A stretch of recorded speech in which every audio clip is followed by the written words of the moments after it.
আসসালামু আলাইকুম। কি অবস্থা সবার? আশা করি তোমরা ভালো আছো। এইচএসসি 26 তোমরা মানবিকে যারা পরীক্ষা দিবা ঢাকা বিশ্ববিদ্যালয়ে, তো তোমাদের যে বিগত বছর যে সার্কুলারটা আছে সেই ভর্তি সার্কুলারটা ঠিকই থাকবে এবছরও, হয়তো সময়টা শুধু চেঞ্জ হইতে পারে। তো বিগত বছর সার্কুলারটা ভর্তি সার্কুলারটা কিরকম আজকের ভিডিওতে আমি তোমাদের সেই বিষয়টি দেখিয়ে দিব। তো বিগত বছর 2025-26 শিক্ষাবর্ষে, অর্থাৎ যারা 25 সালে এইচএসসি দিছিল, 25 সালে যারা এইচএসসি দিছিল তাদের যে সার্কুলারটা ছিল 26-এ তোমাদের অনুরূপ সার্কুলারে কিন্তু থাকবে। প্রথমে বি ইউনিট, অর্থাৎ আজকে যে বি ইউনিট নিয়ে আলোচনা করব, কলা আইন ও সামাজিক বিজ্ঞান অনুষদে বিজ্ঞান ইউনিট, বাণিজ্য এবং মানবিকের সকল শিক্ষার্থী পরীক্ষা দিতে পারবে। এর জন্য কিছু শর্ত আছে, অর্থাৎ জিপিএ ক্রাইটেরিয়া যেটা আছে সেটা মানতে হবে। প্রথমে আবেদনের যোগ্যতা দেখে নিব। যদি মানবিক থেকে তোমার রেজাল্ট 7.5 থাকে তাহলে তুমি আবেদন করতে পারবা, কিন্তু এখানে একটা কথা আছে, এসএসসি তে সর্বনিম্ন তোমাকে 3.00 থাকতে হবে এবং এইচএসসি তেও সর্বনিম্ন 3.00 থাকে। অর্থাৎ তুমি যদি তোমার এসএসসি তে হচ্ছে 2.98 পাও প্লাস এইচএসসি তে জিপিএ 5 পাও, কিন্তু তোমার হচ্ছে কত 8-এর কাছে 7.98, এটা হওয়ার পরে কিন্তু তুমি ঢাকা বিশ্ববিদ্যালয়ে পরীক্ষা দিতে পারবে না, বিকজ এই যে এখানে 3.00 সর্বনিম্ন থাকা লাগবে দুইটাতে। তো তোমার একটাতে কিন্তু 3 পয়েন্টের নিচে আছে, অর্থাৎ যাদের এরকম আছে তারা কিন্তু পরীক্ষা দিতে পারবে না। এটা বাণিজ্যের ক্ষেত্রেও এইরকম। এবার যারা বি ইউনিটে পরীক্ষা দিতে চাচ্ছ বিজ্ঞানের শিক্ষার্থীরা, তাদের ক্ষেত্রে কিন্তু 8 লাগবে, জিপি 8 ছাড়া কিন্তু হবে না। এক্ষেত্রে দেখো এখানে তাদের সর্বনিম্ন 3.50, সর্বনিম্ন 3.50 থাকতে হবে। যদি সর্বনিম্ন 3.50 নিচে থাকে তাহলে কিন্তু পরীক্ষা দিতে পারবে না, অর্থাৎ দুইটা কিন্তু তোমার কি লাগতেছে 8.5 লাগতেছে। এখন তোমাদের মানবিকের আসন হচ্ছে 3000 প্লাস। ঢাকা বিশ্ববিদ্যালয়ে মানবিকের আসন 3000 প্লাস, অর্থাৎ যারা এই 3000, এখানে বিজ্ঞানের জন্য কিছু আসন বরাদ্দ আছে, তারপর মানবিকের জন্য কিছু আসন বরাদ্দ আছে।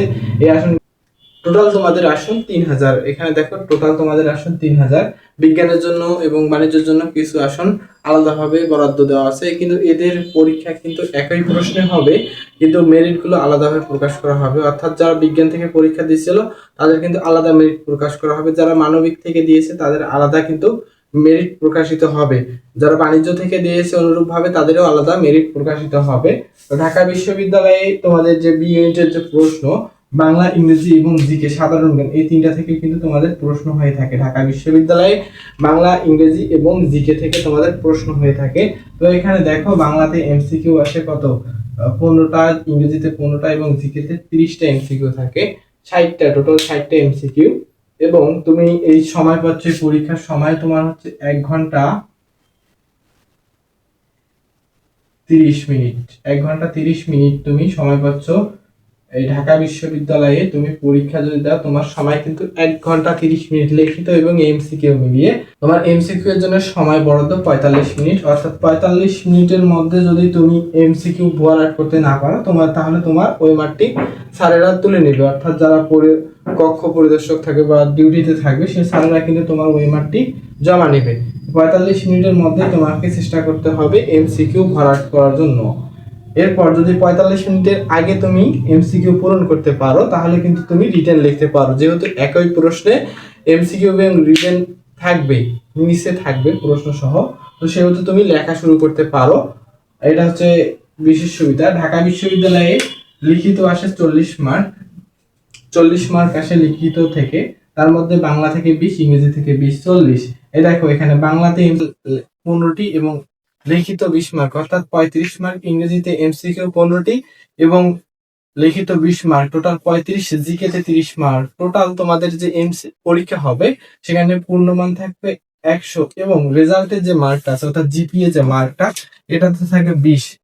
টোটাল তোমাদের পরীক্ষার মান হবে 120। যদি তুমি এই 120 এর মধ্যে 65 পাও, যদি 120 এর মধ্যে 65 তোমার স্কোর থাকে তাহলে তুমি ইনশাআল্লাহ ঢাকা বিশ্ববিদ্যালয়ে চান্স পাবা। ইনশাআল্লাহ ঢাকা বিশ্ববিদ্যালয়ে চান্স পাবা। তো সুন্দরভাবে প্রস্তুতি নাও। এইচএসসি 26 তোমাদের পরীক্ষা হয়তো আর বেশি দিন নাই, ডিসেম্বরের মধ্যে তোমাদের পরীক্ষা হওয়ার সম্ভাবনা আছে। তো তোমরা পড়াশোনা শুরু করো।